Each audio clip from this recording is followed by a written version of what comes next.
An Erios original.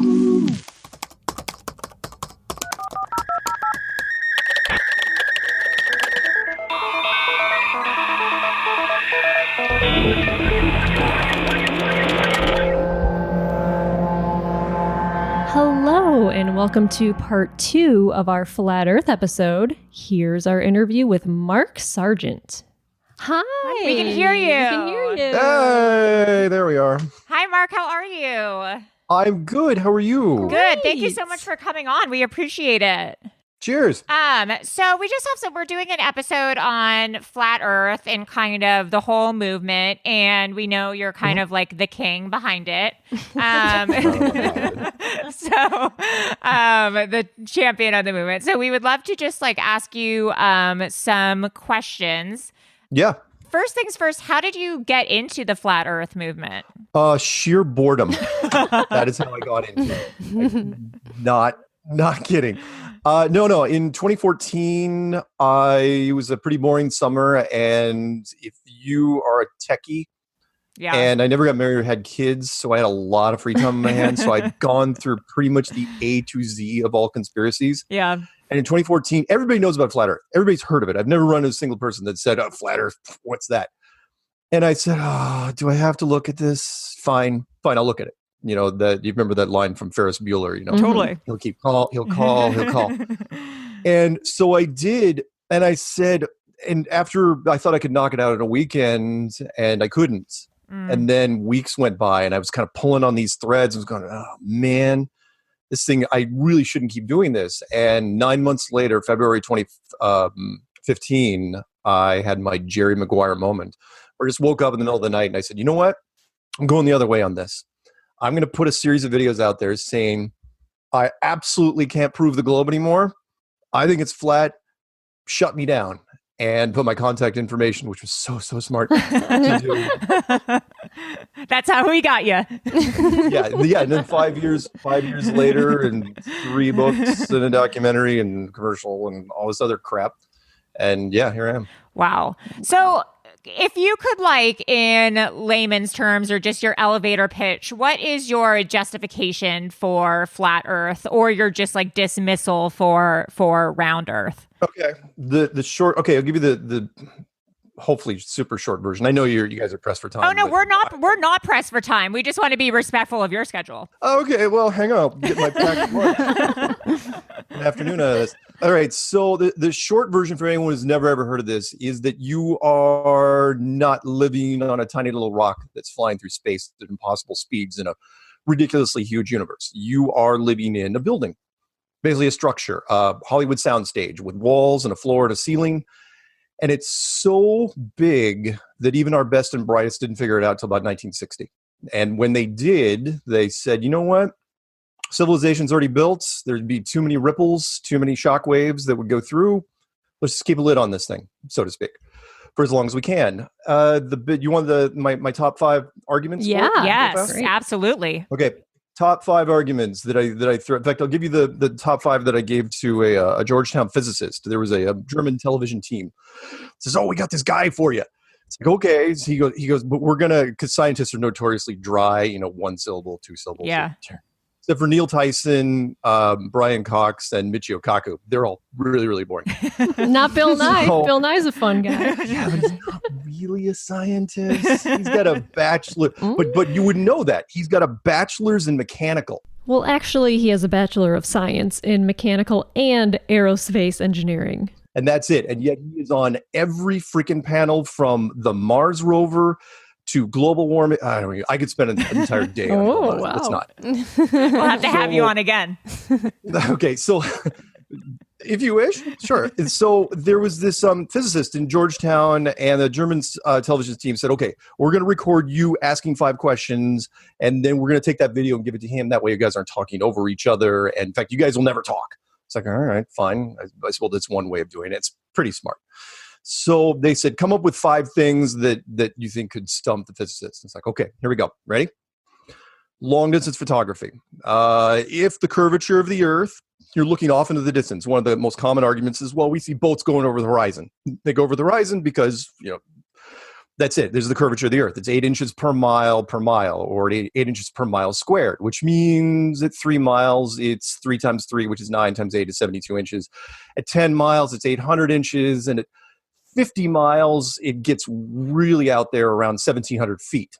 So you shouldn't be able to see things that are shorter than that when you get out that far. And yet we can. What's really changed, it's like, oh, why haven't we seen this for years and years and years? HD technology, HD cameras. Basically, beforehand, I know you guys are all super young. You're all, in your mid-20s? That's very kind of you. Thank you. Yes, I am. But what is it, just blurry? I can't, whatever. So off in the distance, HD, if you had a VHS camera back in the day, you just zoom in on something off on the horizon and just get really, really blurry.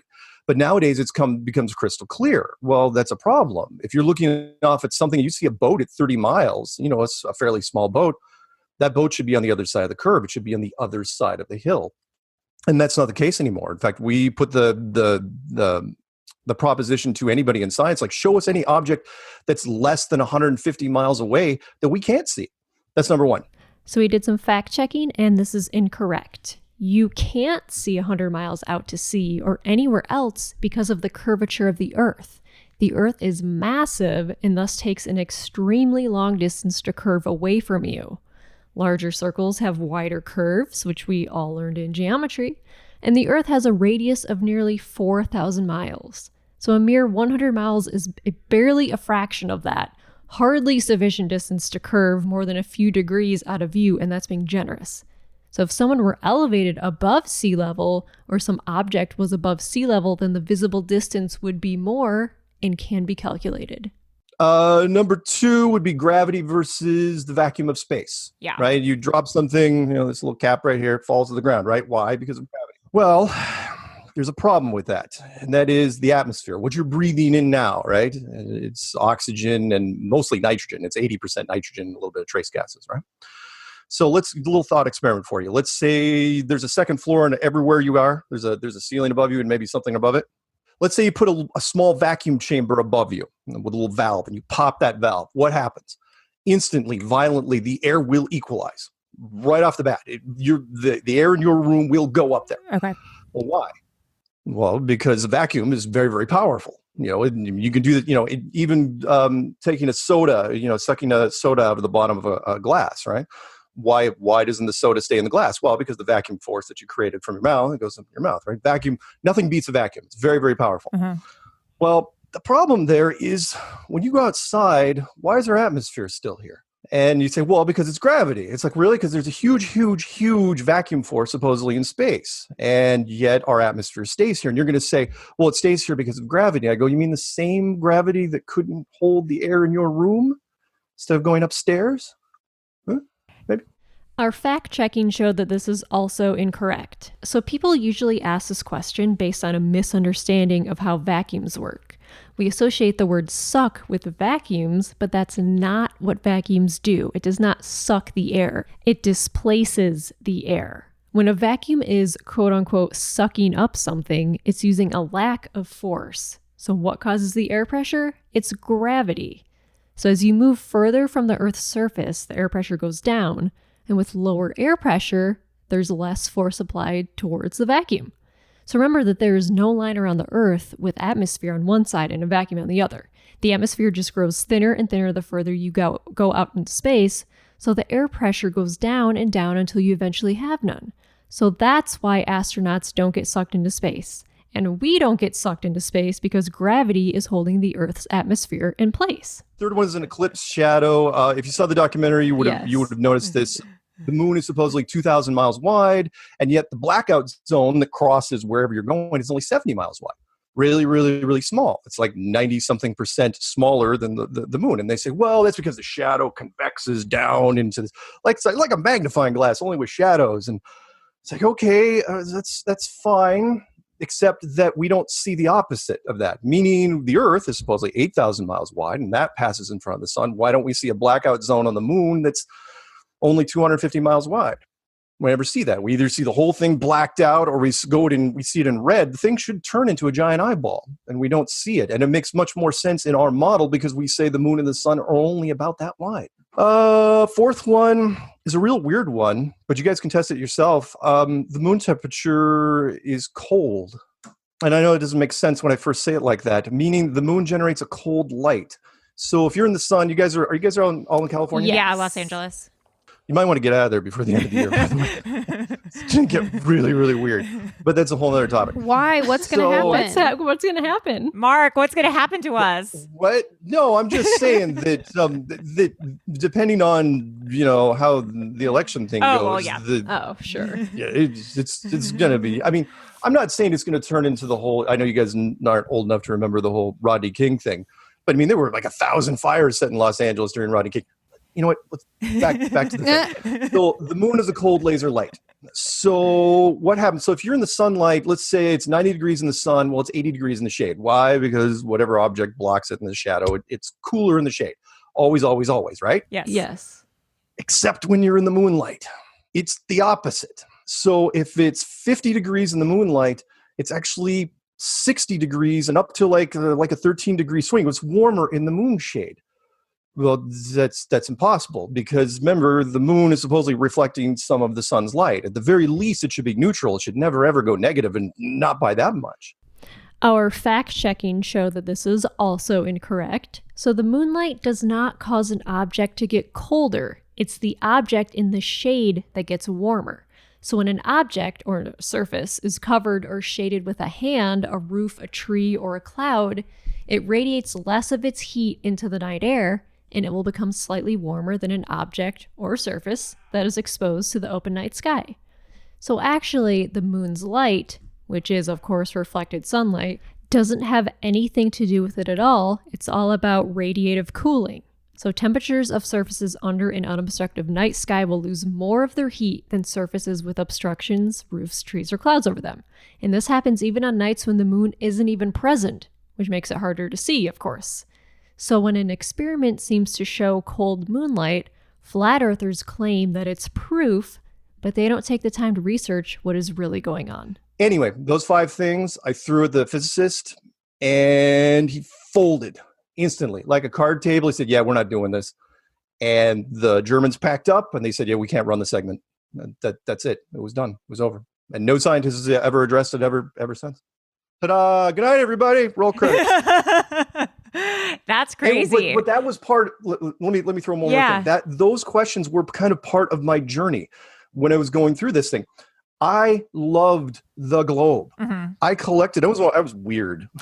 I collected antique globes like off of eBay when I was growing up because I thought it was such a cool icon. So when I got into this, I absolutely did not want to believe in any of this. Right. I was on the hardest case ever. And so what I tell people is, can I prove to you without a doubt that the world is flat? No, I can't. If I could, I'd be the most famous person ever. Right. But can I create, we'll use doubt again, can I create so much reasonable doubt in the globe that the only place you have left to turn is some sort of flat model? Yeah, I can. And you say, well, reasonable doubt isn't enough. I go, oh, yeah, it is. If you've ever been in court, reasonable doubt is a very, very strong thing. And that's where everybody is. Everybody in the community says the same thing. We can't tell you exactly all the details. We do not agree on all the details, but everybody agrees on exactly one thing. We know it's not a globe. Interesting. There's my elevator pitch. Sorry, it was so long. No, that was perfect. So I have a question, and so maybe when you said like the reasonable doubt thing, that answers it. But you had said in the documentary, it's like a, planetarium kind of like snow globe, Truman Show type thing. Whatever works for you. Yeah. Yes. So who or what is running it, or like what is this? What is it enclosed in, or like what is this dome, or does that question even make any sense? You are probably the quickest person to ever go to that level. So basically it's like, well, who built it? Yeah. Really? Is you really going to go that far? Okay. I'm not going to offend anybody who doesn't go to church. Of course, nobody's really going to church. So is it God? Like, is that the presumption? That's just it. You can only go one of two ways. Right. It's either we had nothing to do with it. Let's get that out of the way right now. Okay. None of this. This is so far beyond our engineering capabilities. The best we can hope for is the Truman Show type thing, maybe a 20-mile wide structure, which basically takes up an entire section of Los Angeles. It's not a real thing. I know it's a movie. In fact, you guys can enough to remember that movie? Oh, yeah. Yes, we're We're in our 30s. 35. We're in our mid to late 30s. We're not in our late 30s. We're not in our late 30s. You don't have to lie to make friends. It's okay. All right. So I know you want to relate, but no, it's so it's either, if it's not us, it's either an advanced civilization that's much older and much more powerful than ourselves. Okay. Or the divine. And really, at that point, you're kind of splitting hairs, aren't you? Right. Because one man's advanced tech is another man's deity. Yeah. I mean, come on, let's face it. If a giant golden spaceship all of a sudden landed in Paris, you'd have two groups of people that would show up. It's like one group would be like, holy smokes, they do look like the people from Avatar, and more, all these nerds would be geeking out. And the other group would form a church immediately. Yeah. I have another question that's kind of like off the subject, and then I'll get back on the subject. What's your vibe on like Illuminati / like simulation thing? Like, do you think we're living in a simulation? Like, is the Illuminati like controlling things? Like any? Okay, there's two questions there. Yeah. One, do I think the Illuminati are controlling things? No. You could ask any conspiracy person their top 10 groups of who could be controlling the world. And I guarantee you will run into arguments between people. No, the conspiracy world is that's how it should be. True power stays hidden. Right. Is it the Illuminati? Is it the Bilderbergs? Is it the Council of Foreign Relations? Is it the Rothschilds? Is it just goes on and on and on and on. Yeah. Right? So do I think any of those groups? No. I think they're all part of a basic shell game. Do I think it's a simulation, though? That's a really, really good question. Thank you. Because I would know it is. I'm glad you asked that. So many people don't ask that. And a lot of people in science have been leaning over the last 10 years that there are indications that this world appears to be digital. Yeah. In fact, I would love to say that this world, I would love to go into tell people that it's some sort of matrixy 13th floor type thing, but they just don't get it. Look, the Matrix is 21 years old now. Right. Wow. Right? It's been a while, and it just didn't. I know, right? So old. Time flies. And when you guys were two, Just it came out. babies. Yeah. So but I can't do that because most people still don't get it. They don't get the whole virtual reality thing. But let me throw out two things for you real fast. You guys can look this up, or your listeners can look it up. Yeah. One, of course, is the double slit experiment, which some of you may have already heard of, or maybe not, which is otherwise known as Schrodinger's cat, otherwise known as particle versus wave. Which means, and we only learned about this after we started building simulations. So you've heard the thing when you were growing up in school, probably, if a tree falls in the forest and no one's around to hear it, does it make a sound? Yeah. You probably heard that one, right? We know the answer to that now, which is no, it doesn't make a sound because it's not being rendered. It's not being drawn because there's no one there to draw. If no one's there to witness it, you don't bother drawing it. Huh. You guys probably don't play a lot of games, but every simulation that we make follows the same rule, whether it's Fortnite or GTA or Warcraft or whatever it is, which is if you have a character that's going to go on, that's never going to be on the other side of that mountain, do you draw the other side of the mountain? No. No, why would you? You're going to waste resources. You don't build the world. You only build the world around that character. Whatever, it's called flashlight graphics. Whatever you see, that's what's being rendered. Yeah. Why is that important? When you start building simulations, you start to question your own world.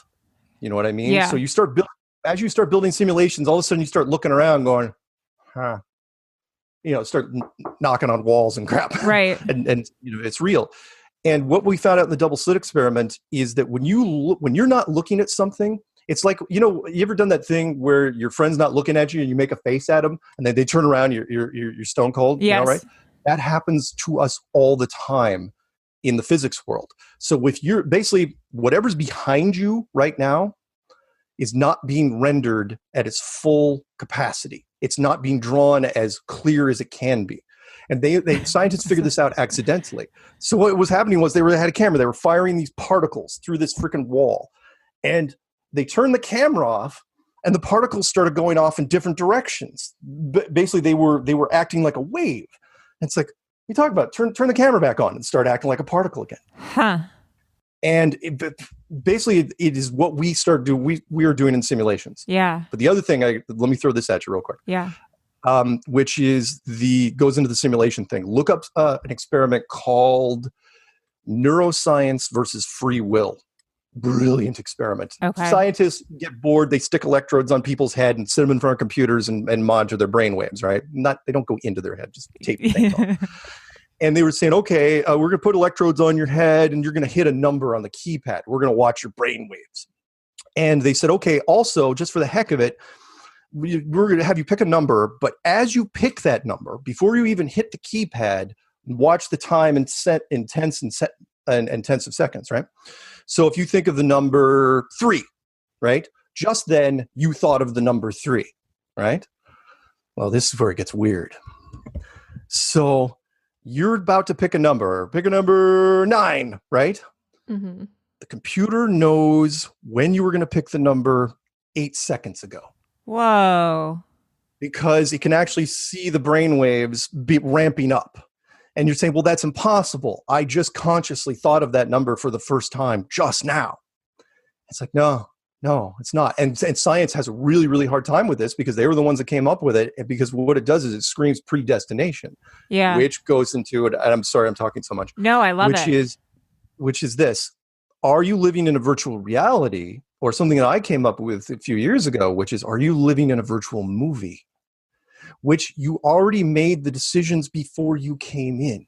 Right. So with virtual reality, it's this random thing. You log in and you're interacting with people and it's all live as it happens. Well, that's probably one of the most inefficient ways to get entertainment ever. What you really want to do is you lay everything out and you say, okay, I'm going to do this and this and this and this and this and this. And then just before you go in, that memory is suppressed to where you don't have any memory that you came in and did this. And to you, everything's live and everything's wonderful. And it's like, holy smokes, it's great. But you actually made the decision before you even walked in. I'll give you one more thing. You guys are into films, that sort of stuff? Sure. Yeah. Okay, I'll give you a quick one here. Imagine this. Imagine you're a director, Orson Welles type. You have complete creative control, right? Screw the producers. Wait, are you guys producers? No. Sort of. But Melissa's okay. screwed a few producers before. So screw the producers and you have complete creative control. You control editing, you control casting, you control everything about the movie, right? Yes. Orson Welles had the chance to do this when he made Citizen Kane way back in the day. He's one of the only directors to ever get away with this. I don't know how he did it, but he did it. And you make your movie exactly the way you want, right? You shoot it, you edit it, it's just about get released, and then you bump your head on a door and you have amnesia and you forget you even made the movie, right?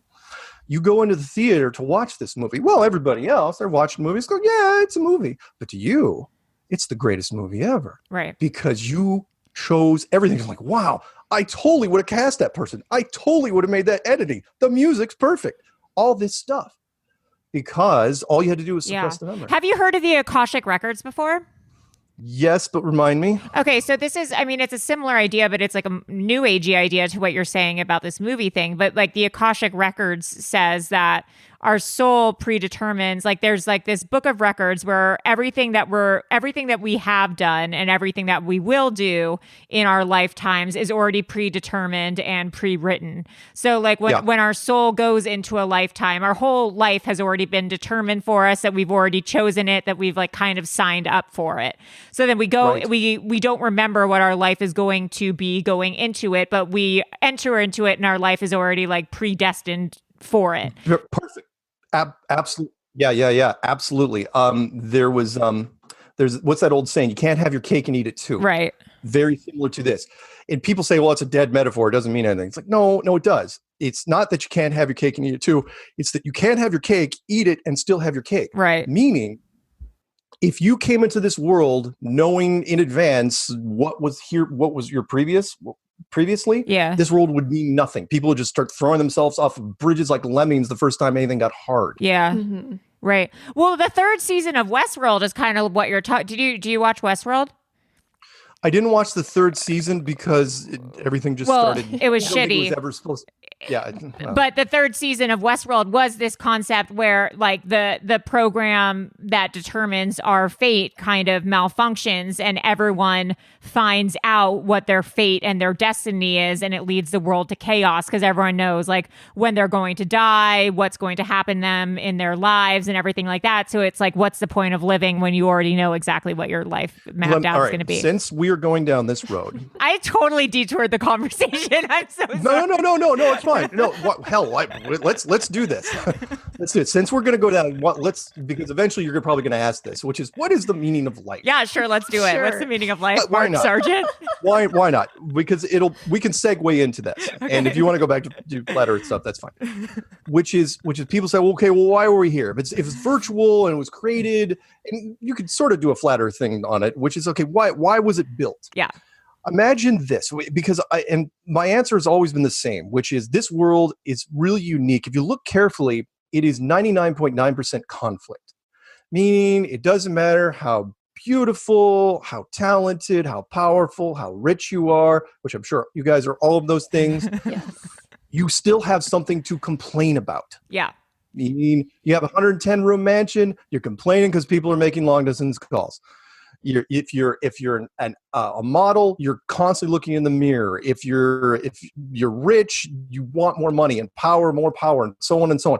Well, that's how the sense of contentment in this world is few and far between. So, what if the world outside of this was 99% freedom or unlimited? Let's call it unlimited, where you can do anything, right? And the only limits actually are your imagination. I call it the wish machine.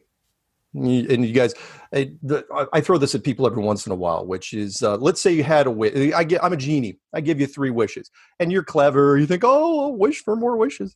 So you do. Fine. It's like, fine. You want your 1,000,000 wishes. You're never going to be able to go through them. Never. No one's ever made it through 1,000,000 wishes. Eventually, though, the genie keeps coming back to you. It's like, what's your next wish? Well, eventually you get bored.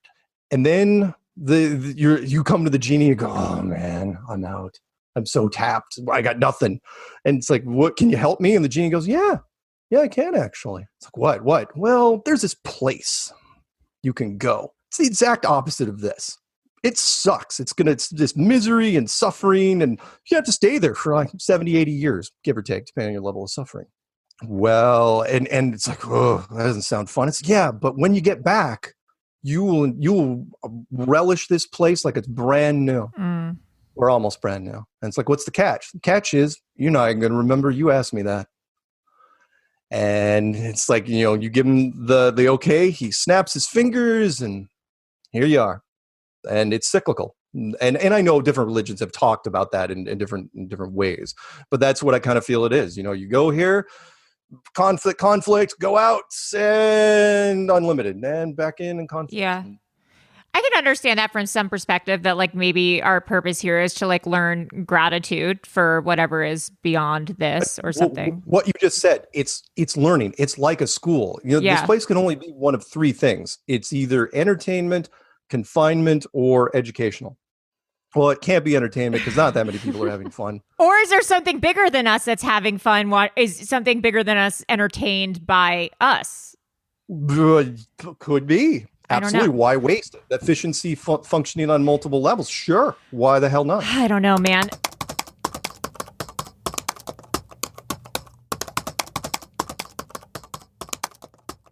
Okay, Melissa, you asked a question about flat Earth. I've derailed us in a big way. Your fault. Okay, I know, it is my back fault. to this flat Earth thing. Now that my Okay. living a simulation. So, I guess my main question is, like, you seem like someone who is really into experimentation and getting results. Like, the whole flat Earth community is really into, let's prove that the Earth is flat. Do you think, Yes. is there at any point or any experiment that could be done to where you would actually believe the Earth is round? Like, is there any experiment, any point that could prove to you? An excellent question, which has been posed to me before, which is there anything that we could do to change your mind? Is there anything Yeah. out there? Yeah, there's 2 things. 2 things, actually. One, you're never going to get to both of them. It's going to be really, really tough to have. I mean, I've asked these for a couple of years now. The first one is take any camera, 4K camera, is that where we're at? 8K camera, whatever they have, and put it on the side of a capsule of a rocket, point it down, at the landing pad, launch it, and show it. The world will eventually, like it was supposed to leave orbit, like that Tesla was supposed to do, but no one saw it. So, and then eventually the Earth would form into a globe, and that's it. It heads off to wherever you think it's going to go. That particular camera footage has never happened in the history of space travel. Like if you yourself were to go with NASA up into space and you saw it for yourself, I'd quit tomorrow. Oh, interesting. Yeah, I absolutely would. I'd do it if they would do it for me. Although they won't send Neil deGrasse Tyson or Brian Cox or any of those guys. Would I absolutely do it? Sure, I would. And would I quit Flat Earth tomorrow if I went up there and it's like it's a globe? Sure, I would. But they're not going to send me. Right. In fact, it's never been even hinted at. Nobody in my community has been ever hinted at, and they could squash this thing in 2 seconds if they wanted to, if they decide to do it. But I know what would happen. They'd make me sign a waiver that said, "Oh yeah, by the way, we control all your press releases at this point, and if you don't go along, and it's a national security deal, and we can lock you in a room and throw away the room." The other way, though, which is why I came up with option number 2, which is the spacesuit challenge. You don't even have to go up in a space capsule. You want to get me to renounce flat Earth? Tell me how a spacesuit works. And you're thinking, what are you talking about? I'm going, well, I don't care about the oxygen or the CO2 scrubbers or the heating or the cooling. All I care about is how a spacesuit defeats the vacuum of space. It's like put anything in a vacuum chamber, right? If it's brittle and it's pressurized, it'll burst. Like put a soda can in a vacuum chamber, it'll blow up. Put a football, basketball. There's only one soft fabric thing that has ever done the opposite, which is a spacesuit. It's a soft suit, and yet it doesn't turn into a parade float. I mean, it should literally turn into a rigid parade float and then burst, and they should die, and it doesn't. We fact-checked this, and the reason why a body doesn't explode in space because the pressure difference between ground level on Earth and outer space is only 14.7 psi, and that is not enough force to cause a body to explode. It's like asking why a body doesn't implode when you dive down to 32 feet in the ocean. The pressure change is the same in magnitude. And the reason why they got away with it is because the average person, you guys, I'm sure, are all PhDs and everything. Absolutely. But the average person we go through school, we're not taught anything about physics or engineering or chemistry or microbiology or any of this stuff. We to the very, very minimum. And that's so the spacesuit, my challenge was get me a freaking spacesuit. I put it out there for years. I go, you don't have to give it to me, just loan it to me. Put me in a vacuum chamber, flip the switch, and tell me what happens. Of course, I'd love it if somebody else went in with me. I don't want to just sit in there alone, but at the same time, how does that work? And you're saying, okay, what does that prove? What that proves is if the spacesuit, I did a video called The Lost Nail, which talked, you remember the old nail story? It's like for the loss of a nail, the shoe was lost, where the horse was lost, and the knight was lost in the battle in the war. Blah, blah, blah. No. You guys never heard that? Never. Yeah, it's a famous thing. Look it up, The Lost Nail. It's a great short thing, which basically says, don't discount the small things because it could lead to a chain reaction to bigger things. Butterfly effect. Yes, exactly. It was one of the early butterfly effect things. And yeah, but the Ashton Kutcher movie, which I still love. But anyway, if the spacesuit is wrong, then everything tied to it is wrong. So if the spacesuit is a lie, then anytime you ever saw a spacesuit is also a lie. And in fact, after I'm done, I'll send you just a simple Apollo 12 shot that was taken in 1969. High def, you can zoom in. There's so many things. In fact, you know what I'll do? While you're thinking of the next question, I will email it to you for my other thing. Do it. So it seems like the vacuum is the main tripping point in terms of this flat Earth theory that seems to be a real hurdle.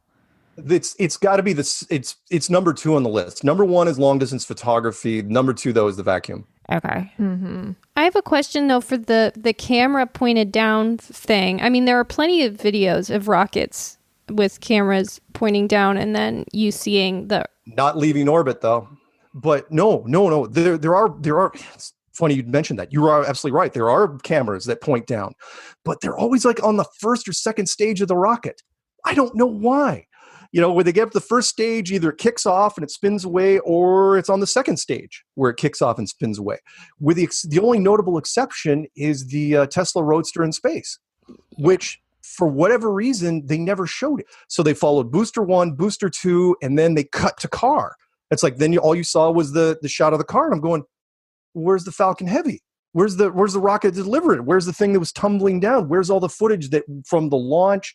Where was the video from the capsule? There's never been in the history of space travel a video from the capsule looking down.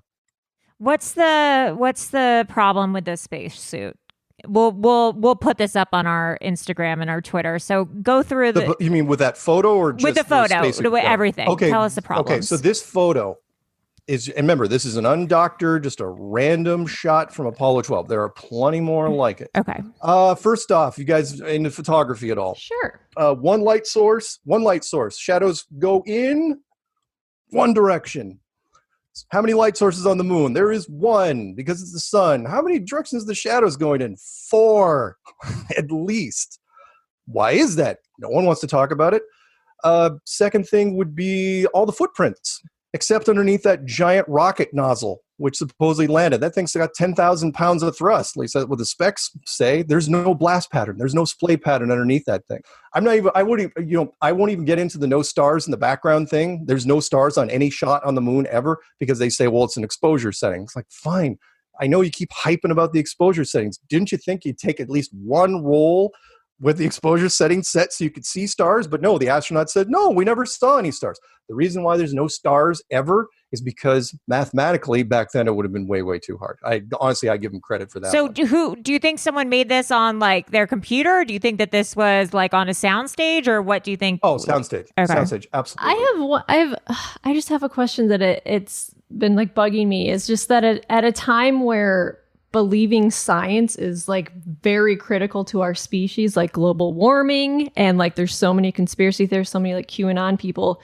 Like, do you feel like you're being anti-science at a time where we really need to be scientific? Because there's so many, there's just 2,000 years. But I'm glad you asked that. Nobody is, in the hundreds of times I've done this, I've never gotten that question asked to me, ever. Oh, wow. I am not anti-science. I love science. I mean, we're talking on science. Look, I grew up in the tech field. I taught proprietary software for 20 years. However, what I don't like is, and I shouldn't even be so critical, because I would have done the same thing.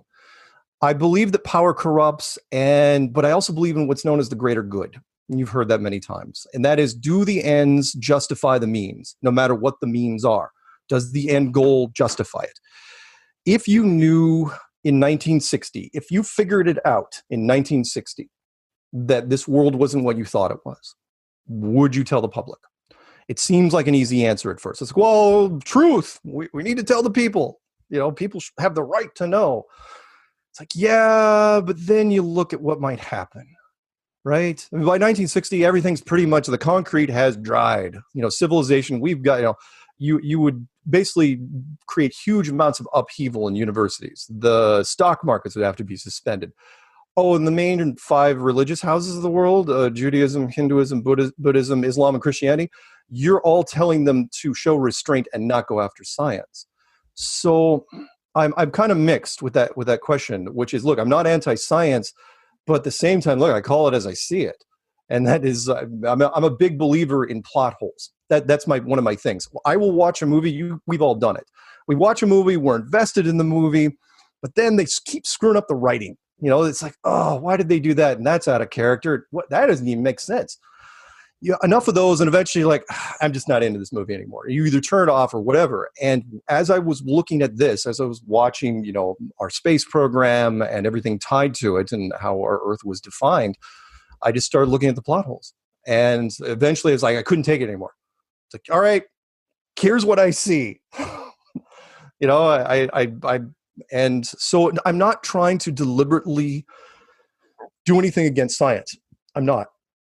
But at the same time, I'm not going to let it go. There's some people who are like, oh, it's fine. I've literally had people say, fine, the moon mission is aged terribly and it doesn't look real, but you can't tell me that the ISS is absolutely fake. I'm going, Why would one be real and the other be not? If one is fake, then everything is fake. But Well, it seems like we're all after the pursuit of knowledge, however one finds it. We've kept you on for like an hour when we meant to keep you on for has it 20 been minutes. an hour? Yeah, I don't know. We just shot the shit. I took us off track. I'm so sorry. No, that was me. I got into my simulation zone. Mark, thank you so much for coming on. We really appreciate your time. Hey, and can I ask you guys one thing before? of course, before I go? please do. How did you find me, or what prompted you? The documentary where we do like conspiracies and true crime and anything cool. off the beaten path that we find on the internet or TV and so on and so forth. And we all watched the Flat Earth documentary. And then you went to the YouTube site and found my email? Yes. Correct. Cool. And then we hunted you down. Thank you He's guys. gonna call the cops. Seriously, you guys had some great questions, and I enjoyed all of it. Oh, good. Thank you. Including Thank you for the- coming on. We appreciate it. Yeah, thank you. Okay. Awesome. great. Thank you so Thanks, much, Mark. Thank you. Thanks, guys. Bye. Bye. And I think that the best way to deal with this is his issues is the photography thing and the vacuum thing. So I think if we can either one, get him up in space, or I think we have to get a Kickstarter to get him up in Send Mark space. to space. We have to send Mark to space. We have to get a scientist on, Bill Nye. Bill Nye came to my wedding. Yeah, so we have to get Bill Nye to explain his spacesuit You to don't him. talk shit about Bill Nye. I love Bill Nye. Or so we have to get Bill Nye to just explain the spacesuit or the vacuum thing to Mark, and then Mark will get on our side. This is why it's important to have a relationship with Mark, because Mark said he would if he could get straight facts about Earth being, if he could get his mind changed, he said that he would flip the dime. He said that he would go on team Earth as a globe. I don't believe him, because I feel like when they were doing like the gyroscope experiment with that $20,000 laser, they're like, this will prove. And then we have another experiment. It proved them wrong, but they were still like, I see some flaws. I feel like he will have an excuse if he goes into space. And I feel like there are videos of spaceships going into orbit. Are there not? Well, that's what because I found a couple, but I don't know. They stop after a little bit, I guess. But the Tesla, the video was live the whole time. But he said you can't get that footage. He just needs the spacesuit or the vacuum. Well, why don't you marry him? God damn it. Yeah, marry him already. Because I'm not a flat earther. Yeah, that's true. That's so sad. The saddest love story of all time. It's like two ships passing in the night. And one falls off the edge of the earth. Yeah, we do.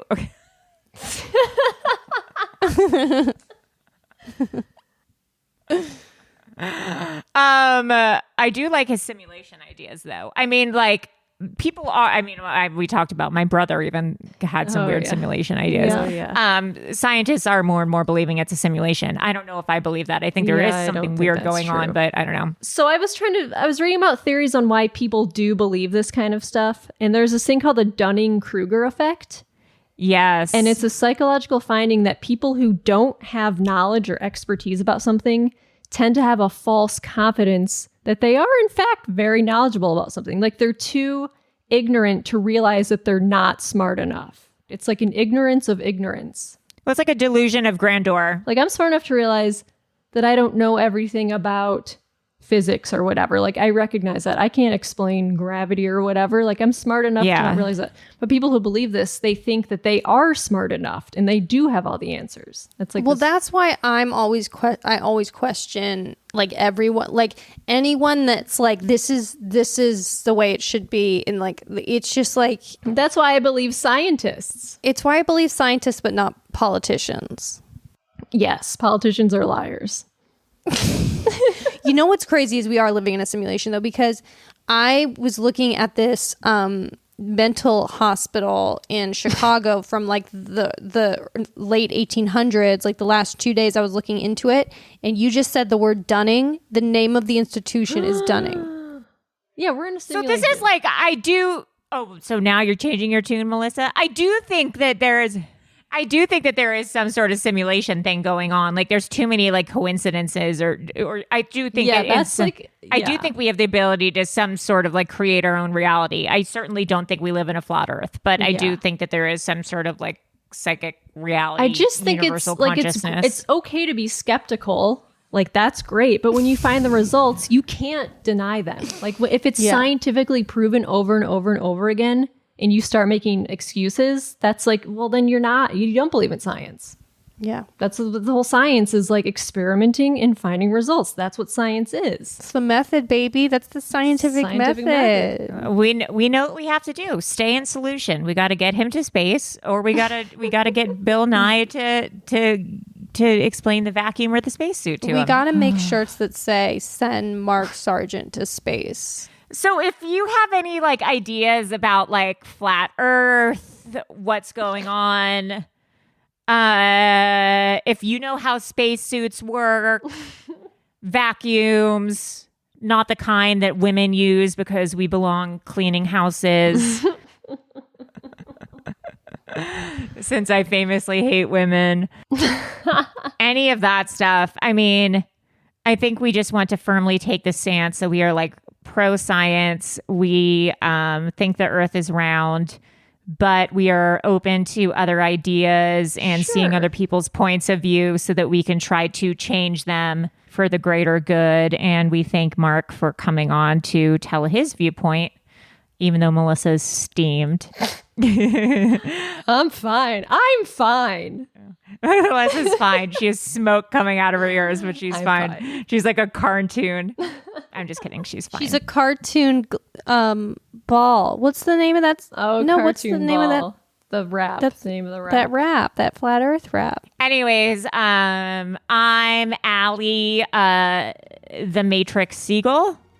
I'm Melissa, the Sims Stetton.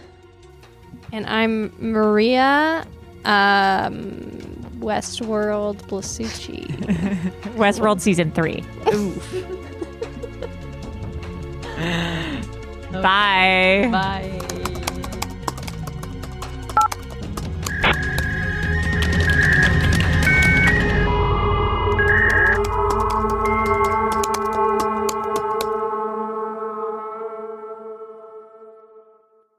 An Erios original.